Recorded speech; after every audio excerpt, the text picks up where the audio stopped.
Hey everyone, Kate Buck Jr. here, and I'm talking about 3 takeaways from our Social Strategy Day web class. Now, if you missed it, so sorry, you missed all the deets, but today I'm coming to you with a short TLDR on the 3 main things that we covered in that web class.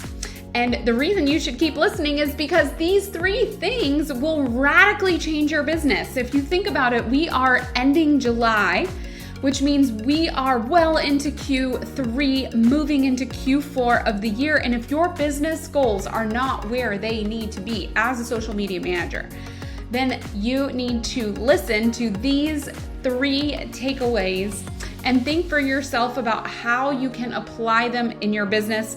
And of course, if you want to dive deep on them, then I would love for you to check out the entire web class. I'm sure there's a link below this video. But takeaway number 1 is, are you an expense or an investment for your client? Now, I think most of people, when they get started as a social media manager, think of themselves as a task doer, right? As someone who's taking tasks off the plate of the client, and that is the main service or benefit that you provide. And the reason people think this is because, well, you're just not trained yet, right? You don't have a lot of experience. And so there isn't much more that you can offer the client than to say, I can take over your social media and I can do these tasks for you. But as you grow and you get more experience, you need to move and elevate yourself from the realm of task doing, which is an expense, to an investment, to a consultant or a strategist, which is an investment. So I'm going to talk to you really quickly and go, you can follow along with me and just write down on a piece of paper, which category do you think you fall into with your clients? So do you think your clients view you as a social media manager as an expense? Something like house cleaning, something that they have to do in order to make their business run, but that they're not really getting something out of, like an investment where you put some money in, but you get more money out. Some of the ways that you might notice that they think of you this way is if they treat you like an employee versus a contractor. And this is a blurry line in our industry and in all really online marketing. But the idea of designated hours to be, available, and who owns the systems and processes. Are they your systems and processes that you own and you do without letting the client know, only talking to them about their results? Or is the client the one with the systems and processes telling you what they want you to do with social media? If you're the one coming up with the strategy, with the strategies and the processes, bingo, you're going the right direction. If they are the ones telling you where to be and when and what to do, you are more of an employee, and therefore they think of you as an expense. Now, vendor or consultant is another kind of juxtaposition you can think about. A vendor, again, have to pay to get tasks done. It might be less of a person that is an employee, but nonetheless, a vendor is someone who supplies me with graphics or video editing or a service like social media management, versus a consultant is somebody that I think of when I'm having a problem and I need them to help me come up with a solution. Okay, so if your clients are thinking of you more like this person that they pay to complete this service for them, again, you're more of a vendor than like, hey, I have this problem and I need to solve it. Can you hop on a call and brainstorm some strategies with me? Then you're more of a consultant. Staff member, support staff, or strategic advisor, right?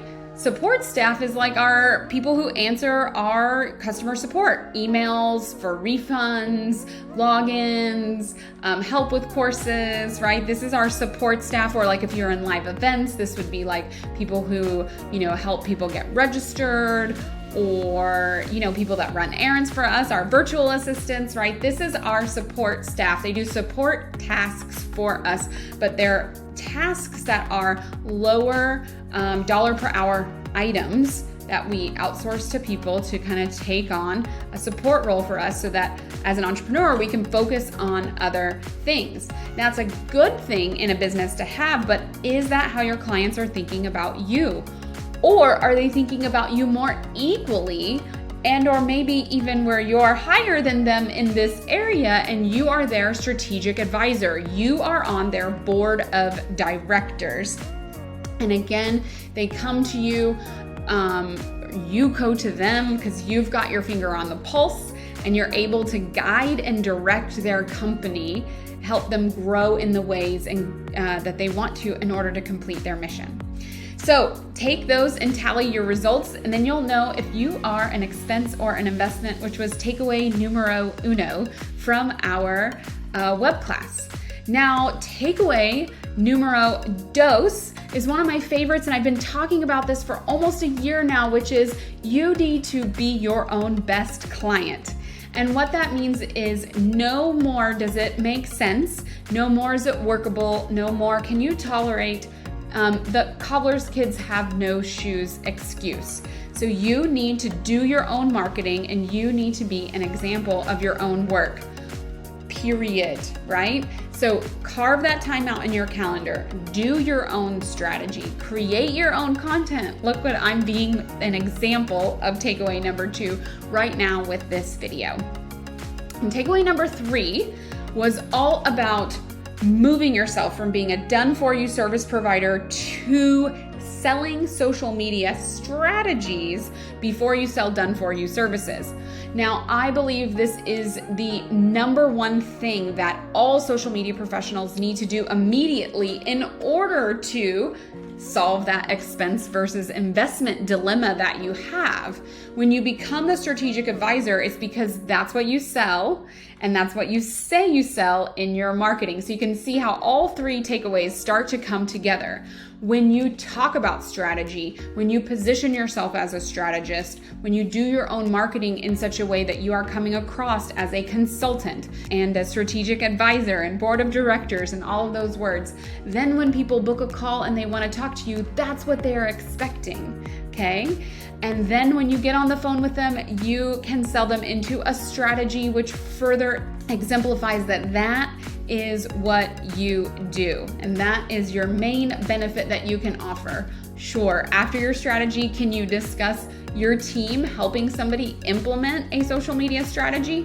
No problem. But that is not your primary function, role, and or service that you provide, okay? So those are the 3 takeaways from Social Strategy Day web class. If you wanna dive deep into a full 90 minutes on each of those 3 takeaways, I highly recommend you click the link in the description of this video, and I will see you on the next one.